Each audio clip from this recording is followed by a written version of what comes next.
A tecnologia ao alcance de todos. Fala, parceiro! Tudo bom com vocês? Sejam todos muito bem-vindos ao Belcast, um podcast onde a tecnologia está ao alcance de todos. Eu sou o Fábio Cometti, do time de gestão da Belfone, junto aqui no apoio, a Letícia, do nosso marketing. Oi! Boa, Letícia, tamo junto. E, assim, semanalmente, né, a Belfone vai trazer conteúdos relevantes para o seu negócio. Nós vamos falar de temas como segurança eletrônica, comunicação, redes, energia e empreendedorismo. E no nosso terceiro episódio de hoje, nós vamos falar sobre motivação e superação no mundo corporativo. E para isso a gente chamou o nosso diretor comercial, Geraldo José Pinto. Bem-vindo, Gê! Obrigado, Fábio. Obrigado, pessoal. É uma honra estar aqui participando, né, desse projeto que a Belfone startou aí junto com o marketing e a inteligência, né? E participar do podcast junto com vocês. Espero que seja legal para todos. Com certeza. Bom, Gê, legal. Vamos começar então. Gê, acho que muita gente já te conhece, muita gente ainda não conhece. Eu queria começar perguntando para você como é que você começou aqui na Belfone, para você contar um pouco da sua trajetória profissional. Tá legal. Bom, a minha trajetória ela começa na Belfone de uma forma bem inusitada, né, na verdade. Em 1990, né, olha o tempo, né? A Belfone é de 87. Em 1990, eu estava de férias. Aliás, eu acho que foi a última vez que eu tirei férias na minha vida, antes do ano passado. Eu estava de férias e eu conheço o Odair desde criança. A gente era moleque, jogava bola na rua juntos, né? Estudamos juntos. E eu estava de férias da empresa que eu trabalhava numa empresa de manutenção de máquinas copiadoras. E estava na porta de casa ali à toa, né? Aproveitando minhas férias. E o Odair passou por lá, ele já trabalhava com o Belfone, evidente. E me convidou para falar: gente, o que você está fazendo aí? Aí eu, tô de férias. Ele, vamos trabalhar comigo, né? Vamos atender uns chamados e tal. E eu fui, trabalhei as minhas férias junto com o Daí, né? E quando eu voltei das férias, ele falou: Gê, vem trabalhar comigo e tal. E a gente já tinha uma afinidade, uma amizade, né? E então eu pedi demissão da empresa que eu trabalhava e vim trabalhar com o Daí. De lá para cá rolou essa energia boa que a gente tem hoje aqui, né? A gente briga um bocado, a gente discute pra caramba, mas a gente tem um respeito, um carinho pelo outro muito grande, assim como a Rosângela e com todo o time da Belfone, né? Então, a minha trajetória na Belfone começou desse jeito, né? Ou, assim, meio que sem querer, por conta de umas férias, né? Legal. É o acaso, né? É o acaso. Muita coisa acontece pelo acaso, né? Gê, Belfone tem 35 anos, né? Completa em 2022. Eu queria que você falasse um pouco sobre a estrutura de atendimento que a Belfone proporciona ao nosso parceiro. Tá. A Belfone, ela ao longo do tempo, ela foi crescendo, né? O Odair, no podcast dele, falou sobre isso, né? Nós não nascemos uma distribuidora, né? Nós nos tornamos uma distribuidora. Então, no começo da Belfone, o dono da Belfone, o Odair, assim como eu e tantos outros, a gente subia em poste, né? A gente fazia manutenção nas empresas. A coisa era tão dura que nós tínhamos um cliente, eu sempre conto essa história, nós tínhamos um cliente que se chamava Lazuril Tintas, e muitas vezes a gente marcava para fazer a manutenção da Lazuril Tintas na hora do almoço para poder almoçar.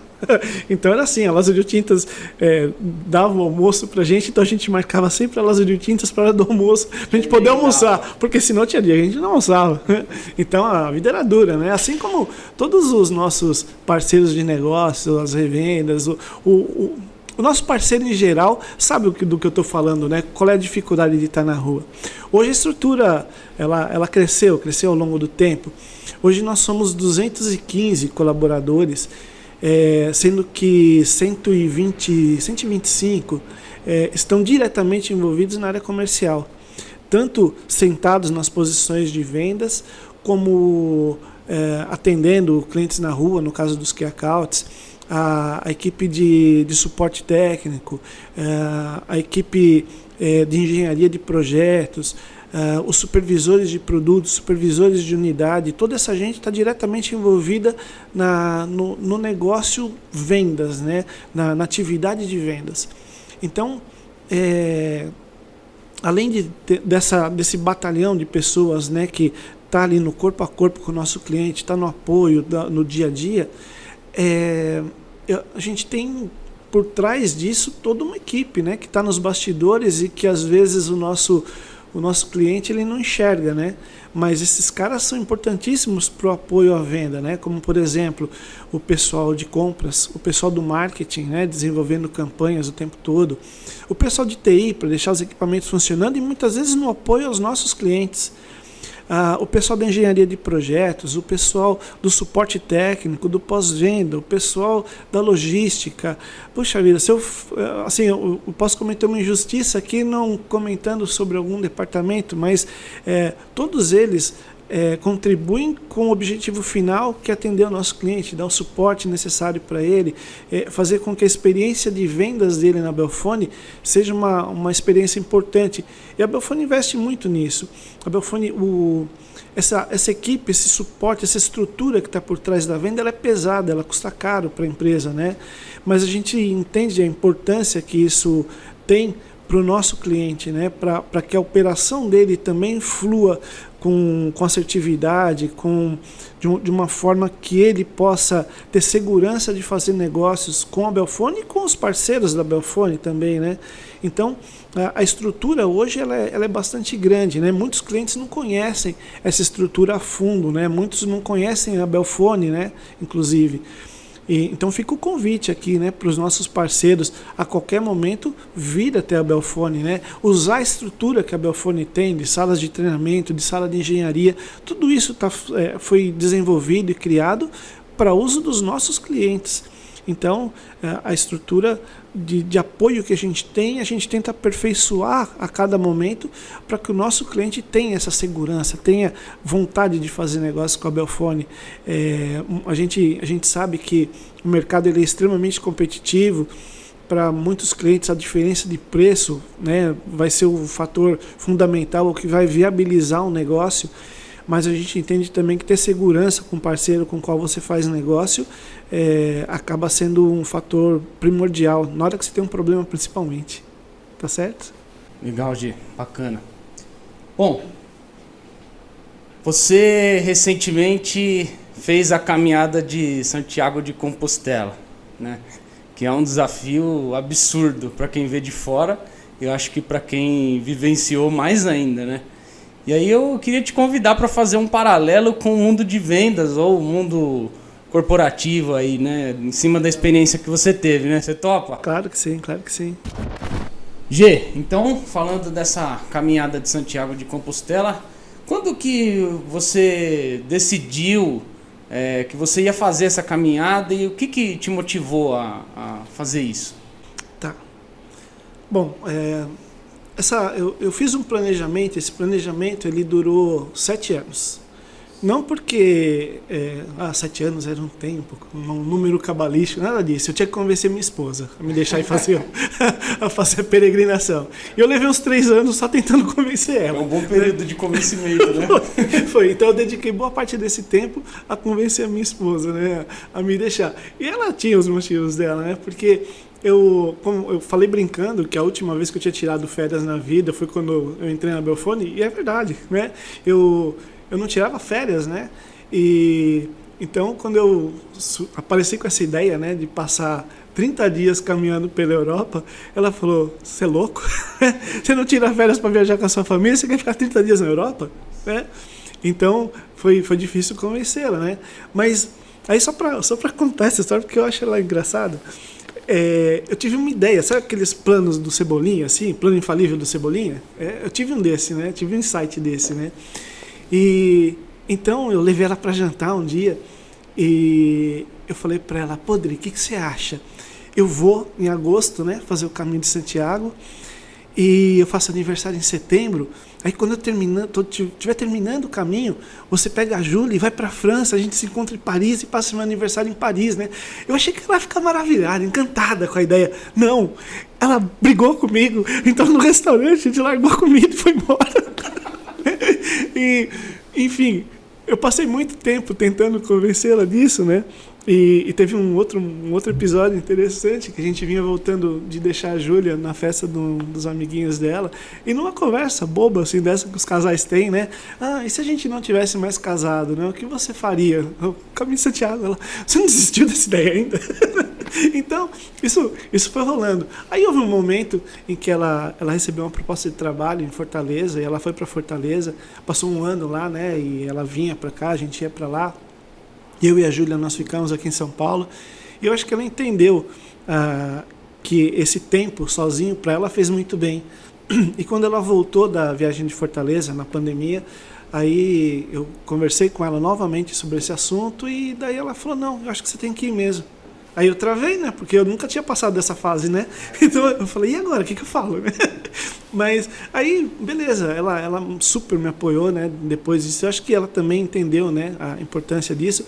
Mas a minha motivação principal era fazer um balanço do que tinha sido meus 55 anos de vida. E, assim, não por acaso eu viajei no ano em que eu completei 55 anos. Então, para mim, era uma data importante, né? Para fazer isso. E então a motivação era isso, era fazer um balanço, né? O Caminho de Santiago, ele é uma rota de peregrinação religiosa, né? Mas ela se tornou ao longo do tempo uma rota de peregrinação espiritual, uma rota de peregrinação turística, porque não arquitetônica, sabe? Dá para você analisar de diversas formas, né? O que é o Caminho de Santiago. E eu nunca fui muito católico, né? Mas eu buscava também um reencontro com as minhas crenças, né? Então foi importante eu fazer isso nesse momento, né? E sem contar que no ano de 2021, desde o século 13, 14, a Igreja Católica concedeu o perdão de todos os pecados no dia 25 de julho, se caísse no domingo, que é o aniversário do santo. Se cair no domingo, é um ano jacobeu. E aí ele perdoa todos os pecados. Então eu voltei zerado, tá? Eu não tenho pecados mais, tá? Eu tô tranquilo, eu tô zerado. Então, mas tirando a brincadeira, o negócio é uma rota bastante interessante, né, de se fazer, e olhando por diversos aspectos, as pessoas procuram esse caminho por questões diferentes, cada um com seu propósito, cada um com a sua crença, cada um com seus objetivos, né? Às vezes um objetivo físico, um desafio físico, às vezes um desafio mental, um desafio espiritual, ou coisa desse tipo. Então, é um caminho que, saindo da França, de onde eu saí, até Santiago de Compostela, são 870 quilômetros mais ou menos a pé. Pode ser feito a cavalo, pode ser feito de bicicleta, mas são 870 quilômetros o caminho francês.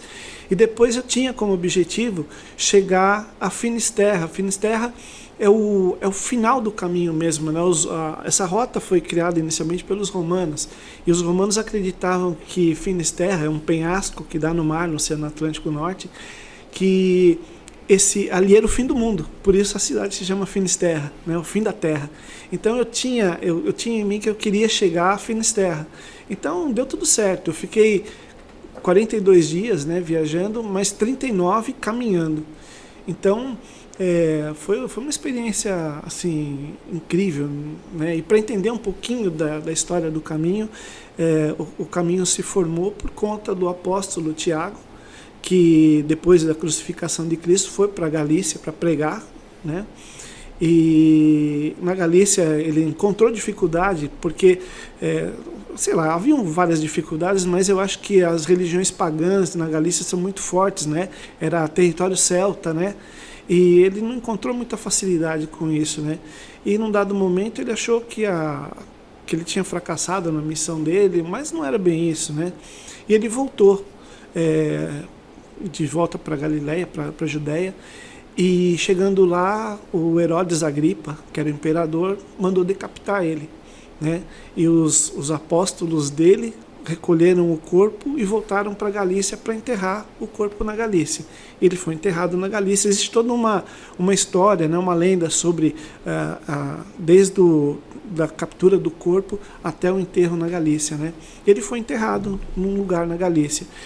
E por volta do século, ano 800, alguma coisa assim, 813 mais precisamente, um pastor percebeu que durante muitas noites havia num campo estrelas caindo, né? Estrelas cadentes, iluminação com estrelas, né?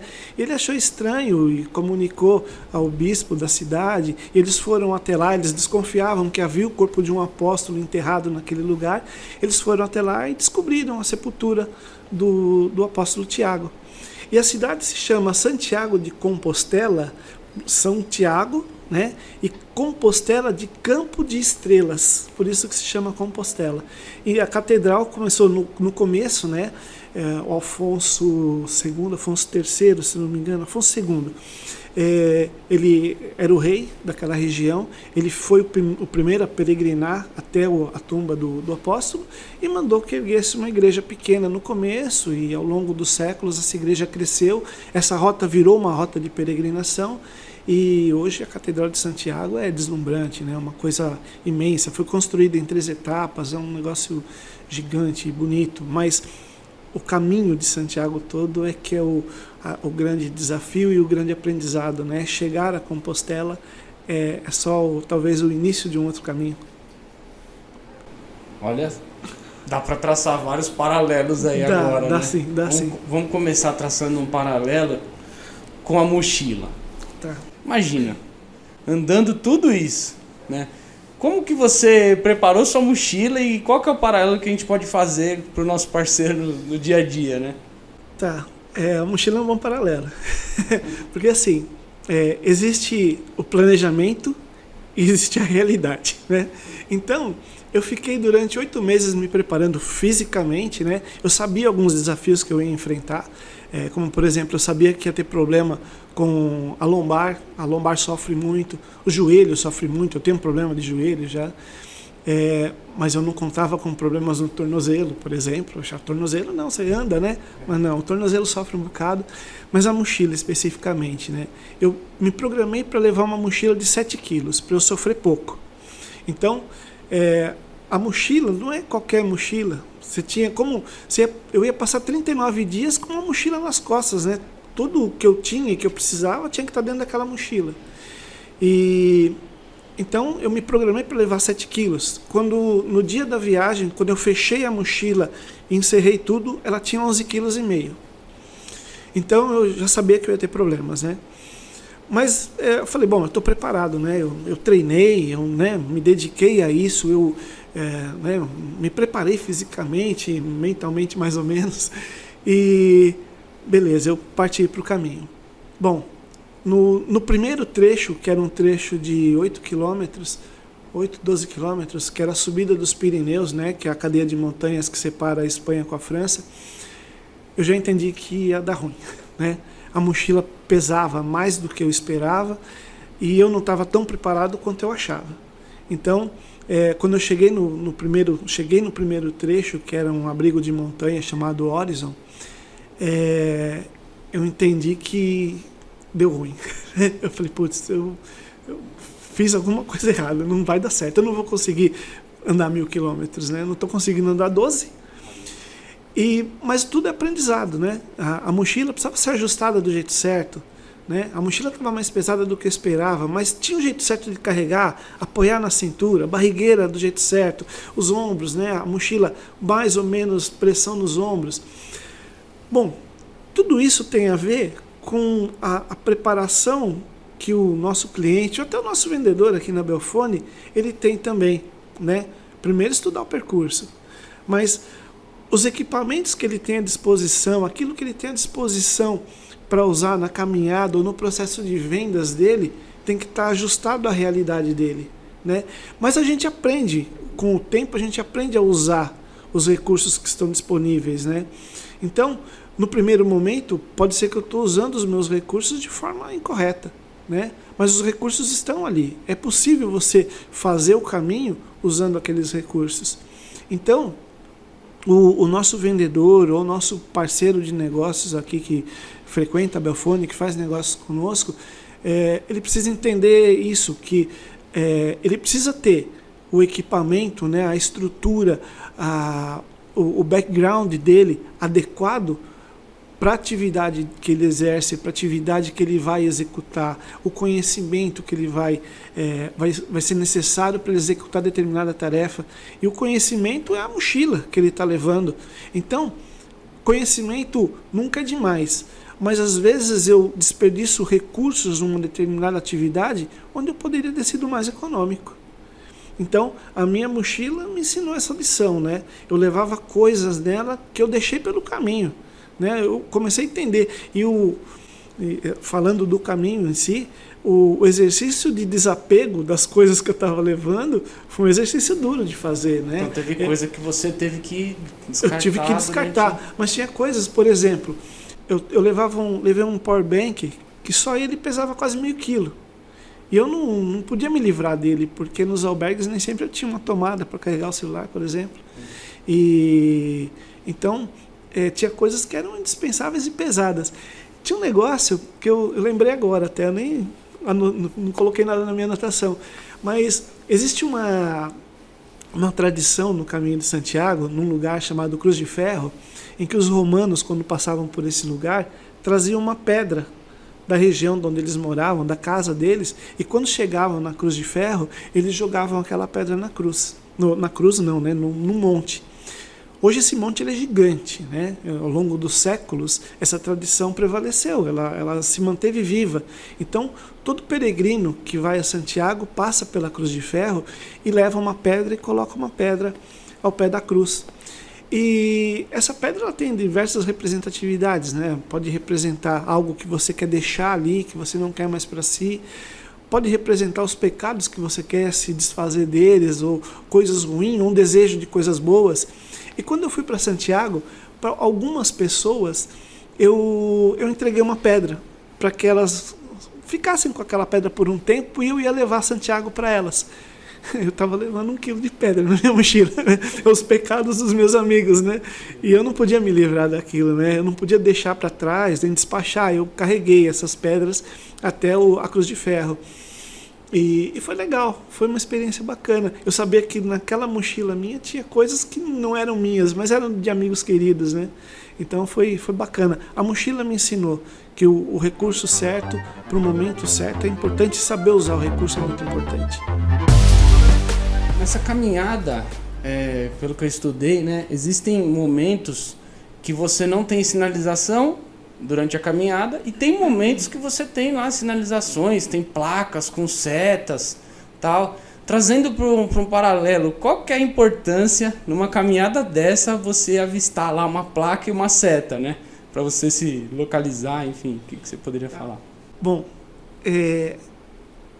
aos 55 anos, sem nem ter um passaporte, né? Eu nunca saí do Brasil, né?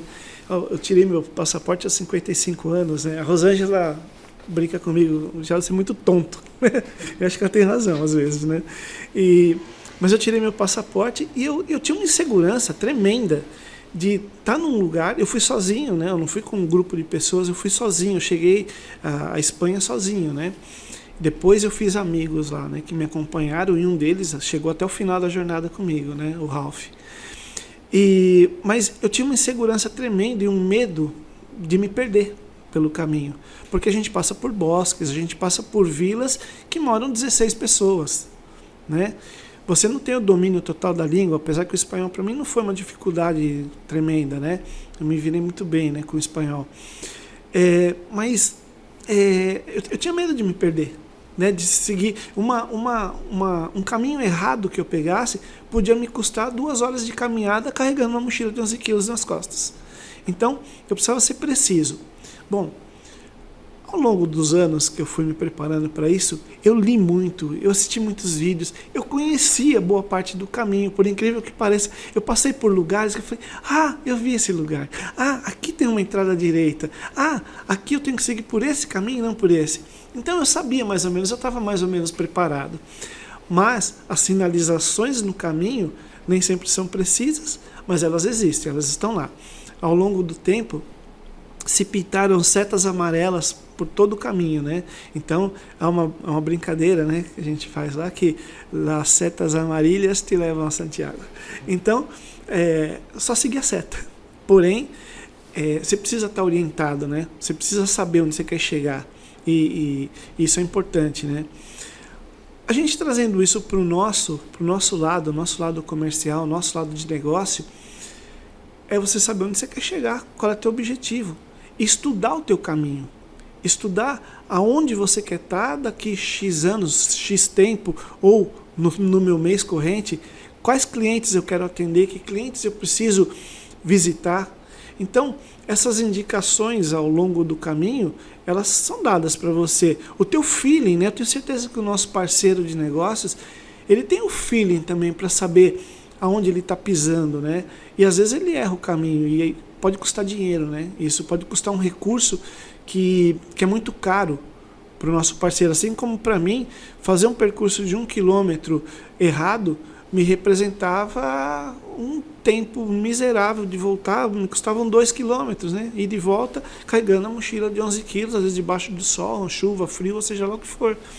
Então, é muito importante a gente perceber as sinalizações de mercado, as sinalizações que o teu cliente te dá em relação à inadimplência, em relação aos recursos que você precisa, mas principalmente das expectativas que ele tem sobre aquilo que você vai entregar para ele.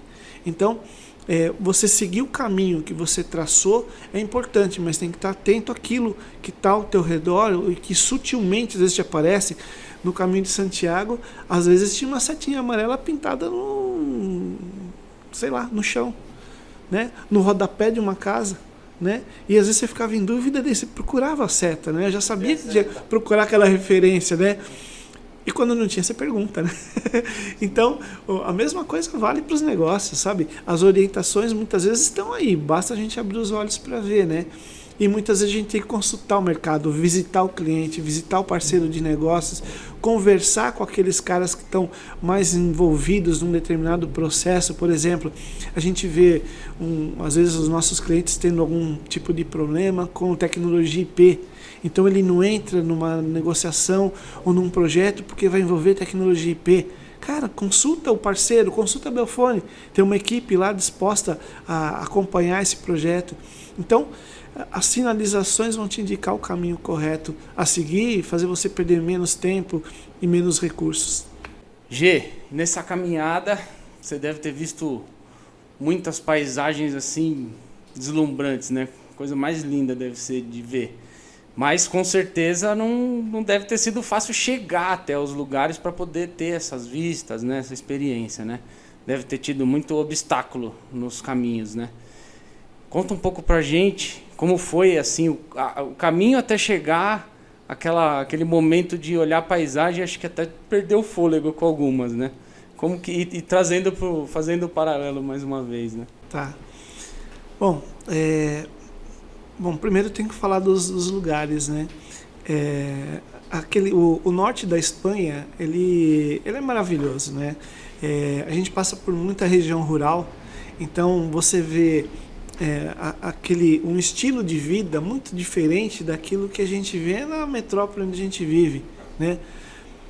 Mas eu não estou falando de pobreza, eu estou falando de gente simples, de gente que faz um trabalho no campo, gente que tem criação de gado para fazer queijo, né? Plantações, as parreiras, né? E toda essa gente envolvida nisso, e gente simples e acolhedora, né?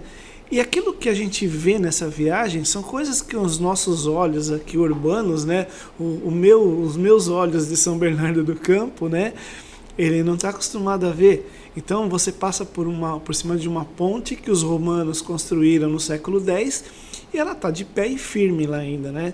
Você entra em igrejas construídas no século VIII, no século X, no século XV, com uma riqueza de detalhes, uma arte dentro delas, uma arte simples, rústica, mas uma coisa que encanta os seus olhos, né? A subida dos Pirineus foi sofrida, mas assim, não há o que pague você ver aquela imensidão de coisas e o quanto você se sente pequeno, né, diante de tudo aquilo. Então, aquilo que a gente vê no caminho é maravilhoso, sabe? Desperta o interesse, desperta a pesquisa, né? Você quer saber, você quer entender, você quer conversar com as pessoas. uma das coisas que me chamou a atenção, que, poxa, uma coisa que a gente não vê aqui, cegonha. Cegonha. A cegonha, ela faz um ninho que é do tamanho dessa mesa, é um negócio gigante, né? E eu vi os ninhos de cegonha nos campanários das igrejas, em cima das chaminés das casas, né? E o bom de você ter 55 anos, talvez, seja que você perde um pouco da vergonha de conversar com as pessoas, né? Então, você pergunta.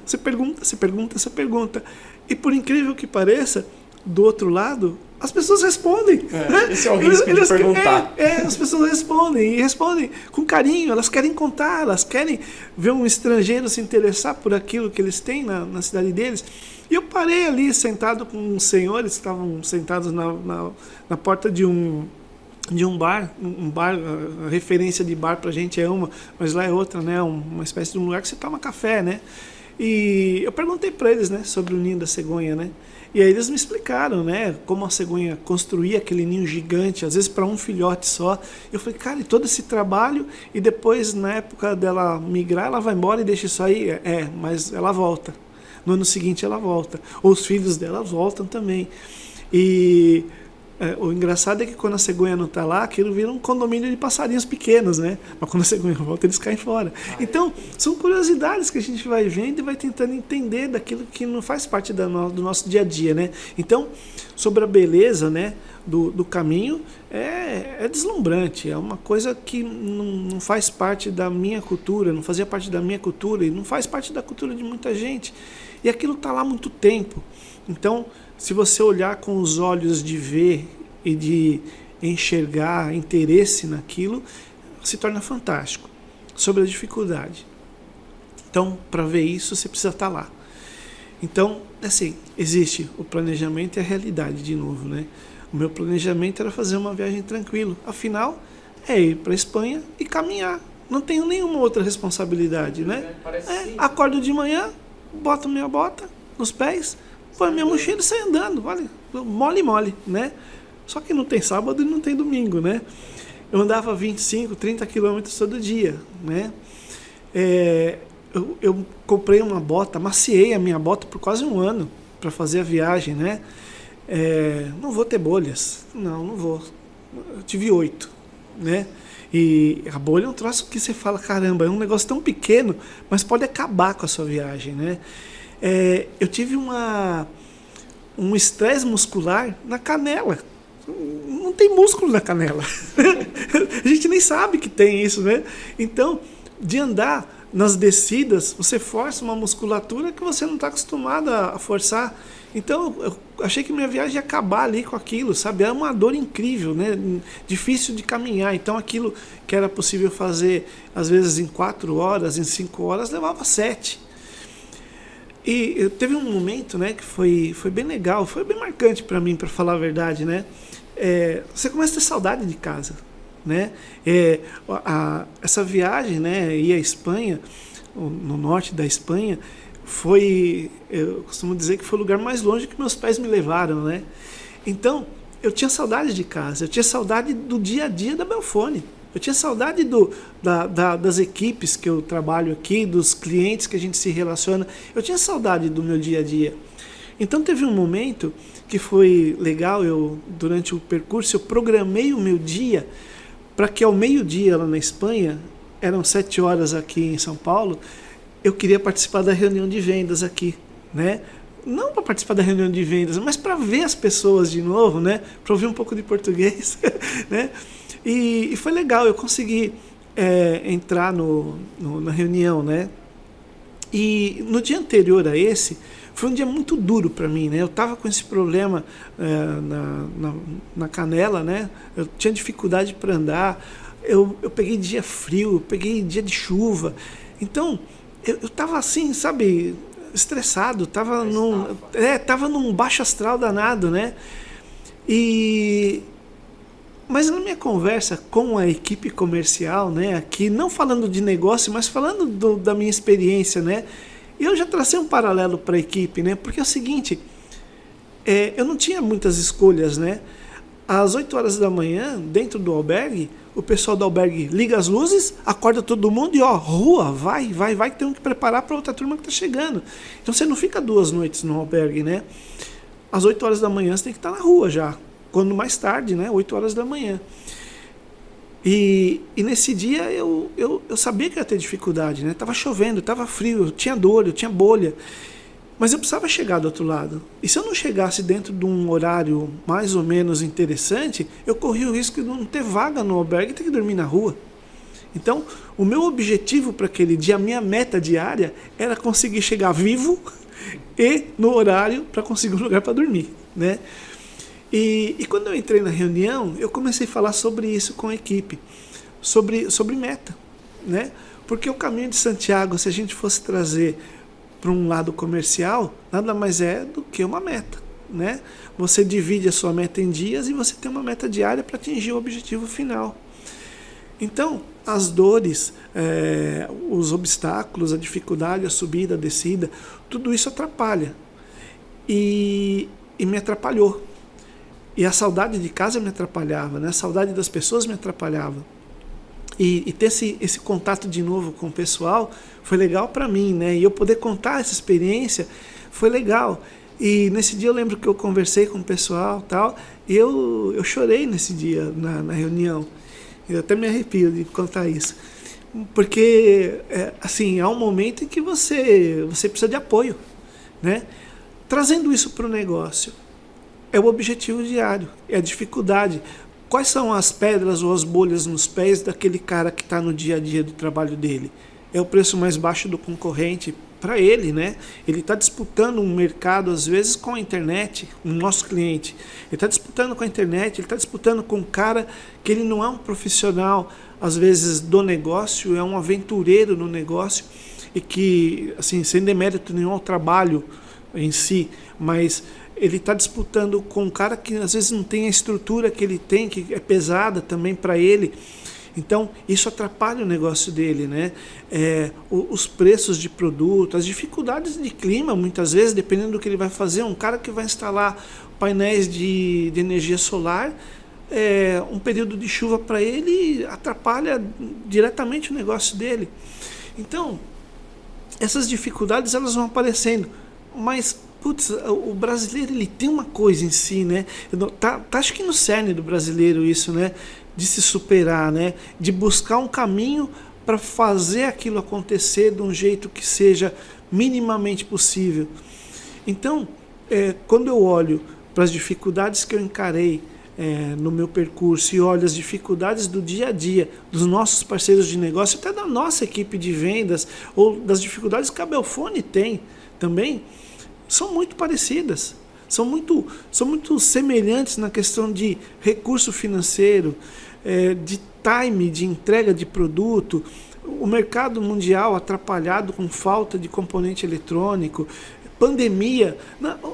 As empresas que se mantiveram vivas durante a pandemia tem que ser reconhecidas, tem que receber uma placa de honra ao mérito, porque foi tempo difícil, sabe? Muitas empresas assim encerraram as atividades, não tiveram condições de continuar tocando seu negócio. E, putz, a gente vê tanta gente que está aí, está no mercado, está brigando, né? A gente sabe as dificuldades que a gente passou aqui, e cada um dos nossos clientes, dos nossos parceiros, sabe as dificuldades que também teve naquele momento de pandemia. Brigaram com o imprevisível. Brigaram com o imprevisível. É aquela história, eu saí de manhã e está chovendo, está frio. Teve um lance que me marcou muito assim no caminho, que foi um dia que eu acordei. Sabe aquele dia que você acorda de má vontade, né? Você acorda puto, né? Dormiu mal, né? E você dorme num albergue com mais 20, 30 caras roncando, peidando. Pode falar peidando?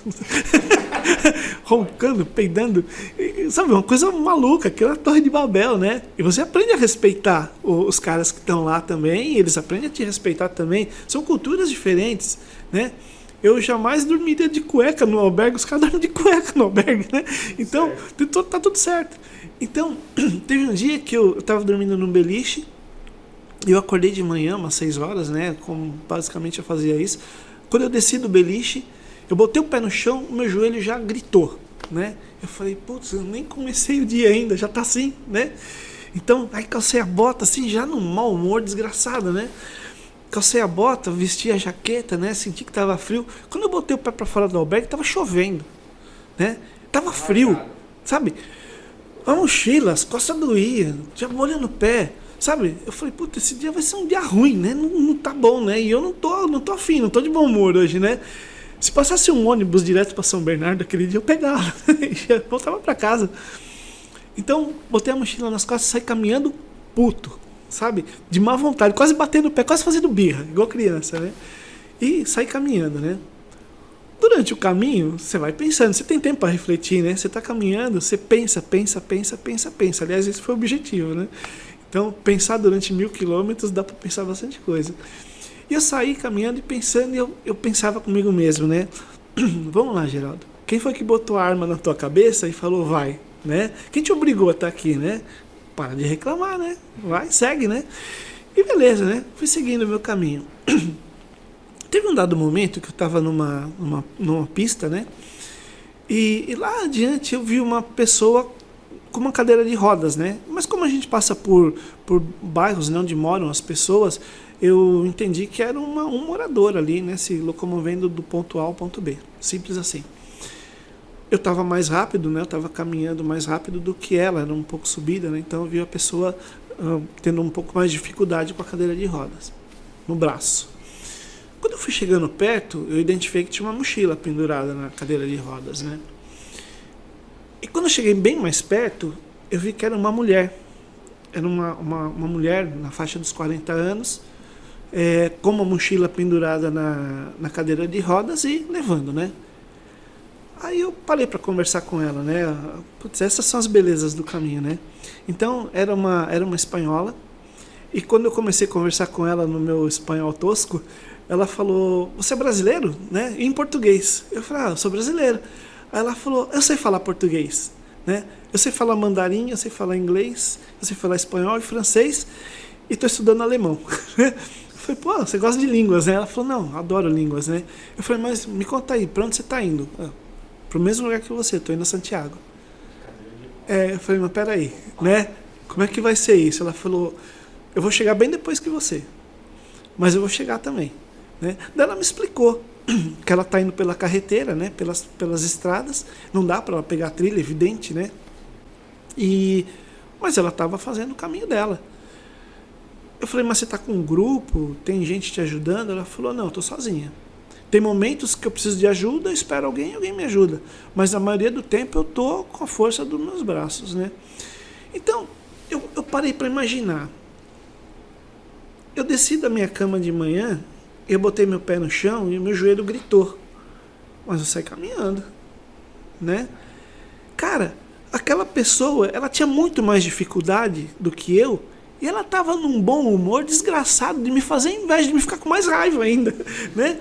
Ela estava de boa, ela estava de bem com a vida dela, ela estava cumprindo o objetivo dela. Aquilo é um tapa na cara, assim, da gente, né? Pra gente entender, o caminho te mostra algumas coisas, né? Ele te mostra que a tua dificuldade não é maior do que de outras pessoas. Talvez não seja menor também. Mas tem gente que tem mais dificuldade, tem gente que tem menos dificuldade que você. Mas todos têm dificuldade. Então, tanto no caminho de Santiago quanto na vida nossa comercial, na nossa vida profissional, tem dificuldade. As dificuldades vão aparecer com mais ou menos intensidade. Cabe a gente não desanimar, a gente entender que aquela dificuldade eu consigo superar, que eu consigo caminhar diante daquilo, e que ela também consegue. Talvez se ela não tivesse os braços, ela encontraria uma outra forma de fazer isso. Mas a gente precisa olhar para os lados, para cima e para baixo, para entender onde eu estou posicionado e qual é o meu nível de dificuldade e o que eu posso fazer ao invés de ficar com dó de mim mesmo, para eu sair daquela dificuldade, daquele momento e ir adiante. Progredir com minha empresa, com o meu trabalho, com os meus projetos, com as minhas relações comerciais, de amizade, de família, seja lá o que for. Aonde eu posso melhorar, onde eu posso me equilibrar e seguir em frente. Então, essa é uma das grandes lições do caminho, né? Você vê pessoas com muita idade, 70 e tantos, 80 anos, fazendo aquilo que eu estava fazendo, reclamando. Então, a partir desse momento, eu fiz um pacto comigo mesmo que não tem mais reclamação, né? Tem planejamento, tem seguir. Mas as dificuldades continuaram aparecendo, eram subidas, eram descidas, eram cascalho, o tornozelo que dói, que eu achei que não ia doer e dói, né? A descida é pior que a subida e por aí vai. Então, até me estendi um pouco nessa questão da dificuldade, porque ela é muito próxima do nosso dia a dia. A diferença é que, quando eu realizo um projeto, a satisfação que eu tenho de concluir algo que eu me propus a fazer no meu profissional, a satisfação pessoal que você tem também é incrível, né? E no caminho de Santiago, superar aquele dia de trilha, de percurso, e chegar a um outro ponto onde você vai ver coisas incríveis que você não viu ainda, é legal demais também, né? Mas é preciso se adaptar. São coisas bobas às vezes do dia a dia. Uma coisa que me incomodava demais era pensar que todo dia eu ia dormir num lugar diferente, numa cama diferente, um banheiro diferente para tomar banho, mais gente. Já lá pelo 5º dia eu já estava adaptado, já é isso, a realidade desse lugar é isso. Assim como a realidade de determinados momentos da vida, como por exemplo a pandemia, era aquela. E tenho certeza que tanto a Belfone quanto os parceiros dela se adaptaram àquela nova realidade. E hoje estão muito mais preparadas para o que vem adiante, né? Eu hoje, quando eu estou aqui na Belfone, tem situações que são mais complexas ou mais complicadas e que talvez antes do caminho eu diria, que saco, né? Hoje eu falo, caramba, por que reclamar, né? Eu caminhei 1000 quilômetros e não consegui superar isso. Esse aqui não é um problema que vai me deter. Assim como as empresas, os nossos parceiros, as pessoas que estão no dia a dia, que são sobreviventes da pandemia, caramba, pensem que é difícil deter vocês também, a partir de agora, tá certo? Bom, Gi, eu acho que ainda tem muito assunto pra gente tratar, ou não? Tem sim, Fabio. Tem, essa história ela é longa, né? Afinal são 1000 quilômetros de história para contar, né? Tem um negócio que eu queria mostrar, né? Que é um companheiro de viagem, né? É o meu bastão de caminhada. A gente vai falar um pouco mais sobre isso depois. Olá, pessoal. Eu sou o Fábio do Futuro. Na próxima semana nós vamos continuar esse bate-papo com o Geraldo, que rendeu e tá imperdível. Então não percam, na próxima semana, a segunda parte desse nosso episódio sobre superação e motivação. Um abraço a todos, hashtag vem pra Belfone, Belcast. Valeu!